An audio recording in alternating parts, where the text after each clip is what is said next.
Nyambut usaha kombinasi para juri yang arif dan bijaksana sebagai penegak keadilan, penjaga masa yang budiman, dan seterusnya. Hadirin hadirat yang saya kasihi sekalian, Assalamualaikum warahmatullahi wabarakatuh dan salam sejahtera pembuka bicara. Tajuk pidato saya, bahasa di mata baik Musa Berdaulat. Bahasa sangat luas pengertiannya. Bahasa tidak hanya merujuk sebagai satu sistem linguistik semata-mata, tetapi bahasa juga citra budaya bangsa Malaysia, dan fungsi bahasa itu sendiri sebagai alat perhubungan sosial dalam masyarakat. Menurut Pendeta Bahasa Zabah, bahasa merupakan citra masyarakat, budaya, akal budi, jiwa atau roh sesuatu bangsa. Keintelektualan dan tamadun bangsa membuktikan peranan terbesar bahasa sesuatu bangsa. Melalui bahasa, orang dapat mengenal sesuatu bangsa atau petunjuk kepada sesuatu kebudayaan. Sebagai warga Malaysia, kita seharusnya menghayati dan menghargai bahasa kebangsaan sebagai jiwa bangsa kita dan citra jati diri kita. Sesungguhnya, jiwa sesuatu bangsa itu dapat dilihat pada bahasanya. Pada bahasa itulah tergambar etos atau semangat kita sebagai satu bangsa dalam satu lingkungan tanah air yang dipunyai secara bersama. Bersaksikan warga yang penuh bervisi, bahasa merupakan wasilah penting dalam menyatukan bangsa Malaysia.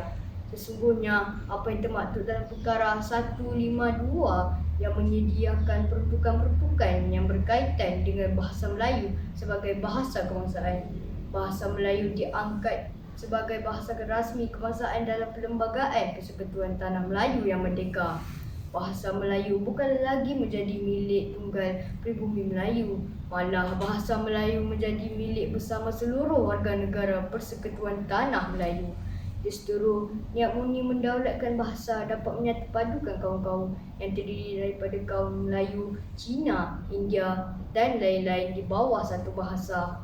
Justru jika seluruh rakyat Malaysia tanpa mengira perbezaan asal-usul mendaulatkan bahasa Melayu sebagai bahasa kebangsaan, maka akan terzahirlah citra dan kepribadian kita sebagai satu bangsa, iaitu bangsa Malaysia.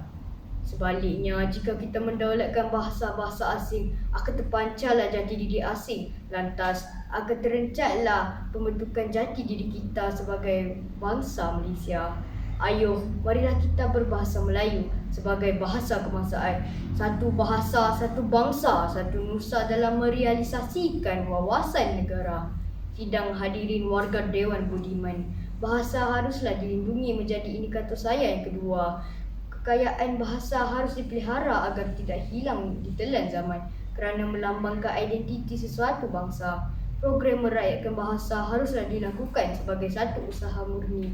Secara tidak langsung, usaha ini dapat mendedah dan mendapat tempat di hati mereka, terutama para remaja. Bak kata pepatah, biar mati anak, jangan mati adat. Sidang hadirin yang dikasihi, pemetik wasitan imalah saya yang ketiga, bahasa Melayu menjadi pemacu ke arah kemajuan bangsa. Sesungguhnya, untuk mewujudkan satu bangsa itu bukanlah mudah. Sukar saya tegaskan di sini bahawa dalam konteks pembinaan bangsa Malaysia dan pemajuan negara menurut acuan kemalaysiaan sendiri, pendaulatan hanyalah kepada bahasa kebangsaan, bukannya bahasa-bahasa asing. Walaupun kita mempelajari bahasa asing sebagai bahasa global, namun kita tidak seharusnya membiarkan jiwa dan pemikiran kita dikuasai oleh bahasa asing. Cuba kita teladani kejayaan pembentukan negara bangsa Jepun, Korea dan Amerika Syarikat. Mereka terbukti telah berupaya memodernkan negara sekaligus membina bangsa dengan mendaulatkan bahasa kebangsaan negara bangsa masing-masing. Nah, sewajarnya kita menjadikan bahasa Melayu sebagai bahasa ilmu, teknologi dan peradaban moden. Justru akan tercapailah gagasan pemajuan negara dan pembinaan bangsa Malaysia. Jika kita sebagai rakyat Malaysia tidak mendaulatkan bahasa kebangsaan kita sendiri, siapa lagi? Inilah prinsip umbi yang seharusnya kita junjung jika kita benar serius untuk mewujudkan bangsa berdaulat. Bak kata pepatah, di mana bumi dipijak, di situ langit dijunjung. Sidang pendengar yang setia, sebelum saya menoktahkan kata-kata sakti ini, kita perlu sedar, ingatlah tanamkan tekad di dalam hati, bulatkan azam penuh bermisi. kekalkan bahasa kebangsaan kita, biar negara tersohor di mata dunia. Sekian, terima kasih.